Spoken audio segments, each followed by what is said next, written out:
ito po mga ka-vlog, inuna ko po yung baboy, tas yung karne ng baboy na isahog natin. So, pinapapula ko muna siya bago ko nilagyan ng sibuyas at bawang. At yan po, gigisa lang natin siya kasi pinaalis ko pa yung mantika ng ating hiniwa na karne ng baboy. At ito isusunod natin ang ating pinaka-special na chorizo, ang Chinese chorizo mga ka-vlog.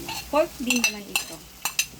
At hayaan natin mag-golden brown din ang ating chorizo. At yun po, magbabalik po ako maya. Ayan po. Ayan. At ayan po mga ka-vlog, isusunod natin ang ating sariwang hipon sa ating gisadong kanton. Ayan po. Mas masarap. Special talaga ito mga ka-vlog. Tapos pag ito, nagpupula na yung hipon, lagyan na natin ng pampalasa at mag-a-additional na ako ng tubig mga ka-vlog. At huwag kayo magkalala. Magkakasama pa rin tayo dito sa ating vlog. At yan po, mamaya ulit. Ayan po mga ka-vlog, ang aking gisadong pansit canton, no? Yung sahog pa lang, swak na. Ano pa kaya mga ka-vlog kung maluto na talaga as in. Ayun po. Ganyan po ang inyong ka-vlog test Sulikar Kanyabano magluto ng pagkain. Special talaga to kasi mga big boss ang kakain nito mga ka-vlog. At ako, lalaban ako sa pagluluto mga ka-vlog. Ayan po, magbabalik ang final po mamaya. Ayan po mga ka-vlog, nilagay ko na po yung aking squid ball at chicken ball.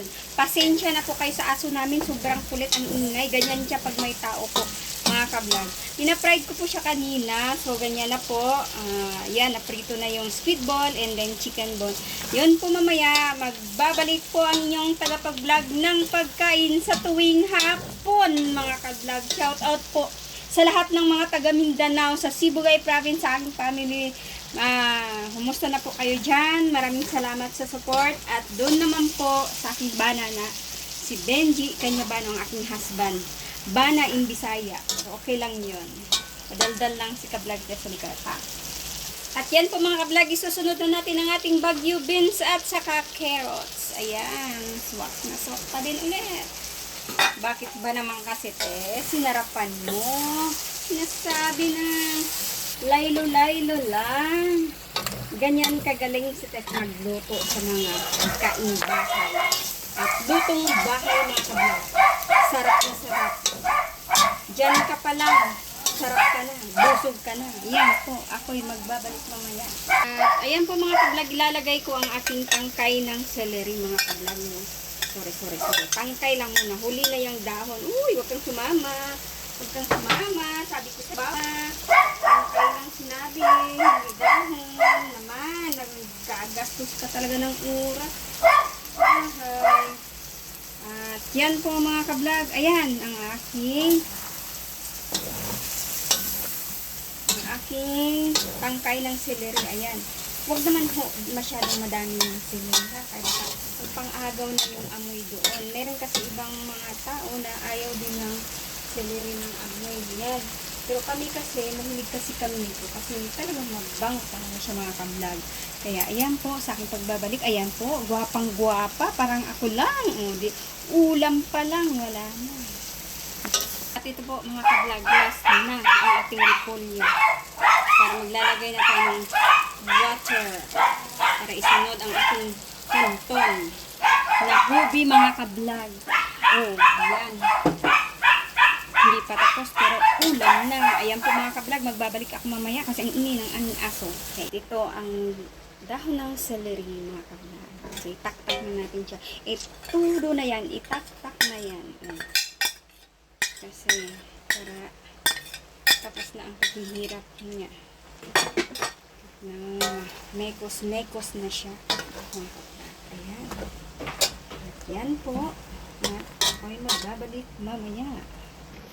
At yan po mga ka-vlog, ang aking gisadong pansit canton. Napakasarap at